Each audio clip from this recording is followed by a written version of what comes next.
नमस्कार दोस्तों, स्वागत है आपका हमारे चैनल पर। आज हम बात करेंगे एक ऐसी टेक्नोलॉजी की जो हमारी धरती को बचाने में सबसे बड़ी भूमिका निभा सकती है, लिथियम आयन बैटरी। दोस्तों, आज पूरी दुनिया सबसे बड़ी समस्या से जूझ रही है, प्रदूषण और ग्लोबल वार्मिंग। कार्बन डाइऑक्साइड का स्तर बढ़ रहा है और इसका मुख्य कारण है फॉसिल फ्यूल्स यानी कोयला, पेट्रोल और डीजल। लेकिन लिथियम आयन बैटरी एक ऐसा समाधान है जो हमारी ऊर्जा जरूरतों को साफ और ग्रीन बना सकता है। धरती का तापमान और न बढ़े, इसके लिए अंतर्राष्ट्रीय जलवायु सम्मेलनों में नए लक्ष्य तय हो रहे हैं। तमाम देशों की इस जद्दोजहद के बीच लिथियम बैटरी एक नई उम्मीद बनकर उभरी है।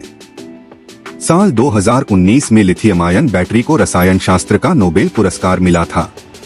इसे दुनिया को जीवाश्म ईंधन से मुक्ति के औजार के तौर पर देखा गया। लिथियम आयन बैटरी 1991 में पहली बार एक कैमकॉर्डर के अंदर इस्तेमाल की गई थी। उस वक्त इस कैमरे को बड़ा ही क्रांतिकारी माना गया, लेकिन असली गेम चेंजर था इसका बेहद हल्का वजन और इसमें लगी शक्तिशाली और रिचार्जेबल बैटरी। इसके बाद जल्द ही लिथियम आयन बैटरी का इस्तेमाल कई चीजों में होने लगा। बड़े पावर टूल्स से लेकर टूथब्रश तक में ये लगाए जाने लगे। इन बैटरियों की वजह से स्मार्टफोन से लेकर इलेक्ट्रिक कारों का अस्तित्व संभव हो सका। अब यह बैटरी हमारी मोबाइल जिंदगी को बखूबी आगे बढ़ा रही है। आज इन्हें क्लाइमेट हीरो कहा जा रहा है। बैटरी का आविष्कार 1800 में हुआ। वास्तव में पहली इलेक्ट्रिक कार तो 1880 बन गई थी, लेकिन कंबशन इंजन के बाजार में छा जाने से इलेक्ट्रिक कार दरकिनार हो गई। लेकिन अब धरती पर कार्बन उत्सर्जन को कम करने की कवायद की वजह से लिथियम बैटरी फिर तेजी से चलन में आ गई है। दुनिया में जितना कार्बन उत्सर्जन होता है, उसके 1/4 का जिम्मेदार गाड़ियों का आना जाना है। पवन और सौर ऊर्जा स्रोतों से बिजली हासिल करने की प्रक्रिया में कम कार्बन का उत्सर्जन होता है। अगर दुनिया लिथियम आयन बैटरी पर चलने वाली इलेक्ट्रिक गाड़ियों को तेजी से अपनाने लगे तो धरती के वातावरण में फैलने वाला अरबों टन कार्बन डाइऑक्साइड रुक जाएगा। आज दुनिया की सड़कों पर 1 करोड़ इलेक्ट्रिक कारें हैं। इस दशक के आखिर में यह 14.5 इलेक्ट्रिक कारें सड़कों पर दौड़ने लगेंगी। इसके लिए हमें काफी बैटरियों की जरूरत पड़ेगी। लिथियम बैटरी के मैन्युफैक्चरर दुनिया भर में इसके विशालकाय प्लांट बना रहे हैं। ये बड़ी फैक्ट्रियां सिर्फ इलेक्ट्रिक कारों के लिए ही मददगार साबित नहीं होंगी। टेक बिलियनेयर एलन मस्क ने एक बार कहा था कि अगर दुनिया में इस तरह की 100 गीगा फैक्ट्रियां हो जाएं, तो हमारे घर से लेकर गाड़ियां तक हर चीज सोलर पावर पर चलने लगेंगी। ऐसा होते देखने को लिए हमें भले ही अभी इंतजार करना होगा, लेकिन इसमें कोई शक नहीं है कि जब सूरज न चमक रहा तो हवा न चल रही, तो उस दौर में lithium ion battery clean energy store करके रख सकती है। इससे इसकी प्रतिद्वंद्वी जैव ईंधनों की ताकत और विश्वसनीयता को बड़ा खतरा पैदा हो सकता।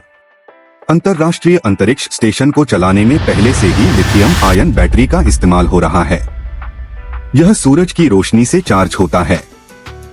हालांकि बड़े पैमाने पर क्लीन एनर्जी के इस्तेमाल के लिए हमें काफी बड़े पैमाने पर नए इंफ्रास्ट्रक्चर की जरूरत है। हमें लाखों नए बड़ी, मझोली और छोटी इलेक्ट्रिकल गाड़ियों के लिए चार्जिंग प्वाइंट की जरूरत होगी। कुछ दूसरी तरह की चुनौतियां भी हैं।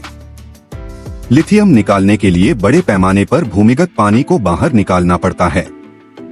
फिर इस खारे पानी को वाष्पीकृत करने के लिए छोड़ दिया जाता है। इससे पानी की किल्लत होने लगती है। साथ ही इससे विषाक्त कचरा भी पैदा होता है। दूसरी चुनौती कोबाल्ट की है। लिथियम आयन बैटरी इसी एक धातु पर निर्भर है। दुनिया का 70% कोबाल्ट अफ्रीका देश कोंगो में मिलता है, लेकिन वहां कोबाल्ट की माइनिंग में खतरा है। कोबाल्ट की कीमत बहुत अधिक है। इसके बावजूद कोंगो दुनिया के सबसे गरीब देशों में से एक है। लिथियम आयन बैटरी हमेशा के लिए नहीं होती। इसके अलावा 5% बैटरी ही रिसाइकिल होती है। लेकिन ध्यान रहे, लिथियम एक सीमित संसाधन है। इसलिए जरूरी है कि हम इसे रिसाइकिल करें और नई तकनीकें विकसित करें। तभी ये तकनीक सच में दुनिया को बचा पाएगी। टनों बैटरियां लैंडफिल में डाल दी जाती हैं। अगर इनमें टूट फूट होती है तो जमीन के अंदर आग भी लग सकती है। अगली कुछ सदियों के लिए बैटरी विकसित करने के लिए इन चुनौतियों को समझना होगा। आज बैटरी रिसर्च एक रोमांचक क्षेत्र बनकर उभरा है। जैसे जैसे नए धातुओं के नए विकल्प आ रहे हैं, वैसे वैसे कोबाल्ट के विकल्प सामने आ रहे हैं। लिथियम आयन के लिए इस धातु पर निर्भरता कम होती जा रही है। हालांकि अभी यह बहुत ज्यादा नहीं हो रहा, लेकिन रिसाइकिलिंग भी जोर पकड़ सकती है। सिंगापुर का एक रिसाइकिलिंग प्लांट 2,80,000 बैटरियों को एक दिन में 99% तक तांबा, निकेल, लिथियम और कोबाल्ट के पाउडर में बदल सकता है। इसमें 90% तक रिकवरी रेट होता है। तेजी से चार्ज होने वाली ठोस लिथियम बैटरी भविष्य की संभावना है। ऐसी बैटरी जिनमें ज्यादा ऊर्जा हो और हजारों चार्ज साइकिल हो। अभी हम यहाँ तक नहीं पहुँचे हैं, लेकिन लिथियम आयन टेक्नोलॉजी को बेहतर करने की दिशा में कड़ी वैश्विक प्रतिस्पर्धा चल रही है। उससे ऐसा लगता है कि कई अरबों के डॉलर वाली धरती को बचाने में मददगार ये बैटरी क्रांति की तो अभी शुरुआत ही हुई है। तो दोस्तों, अगर आपको लगता है कि लिथियम आयन बैटरी सच में हमारी धरती को बचाने का रास्ता है, तो इस वीडियो को लाइक और शेयर करें। और हाँ, ऐसे ही टेक और इनोवेशन से जुड़े वीडियो के लिए चैनल को सब्सक्राइब करना मत भूलिएगा।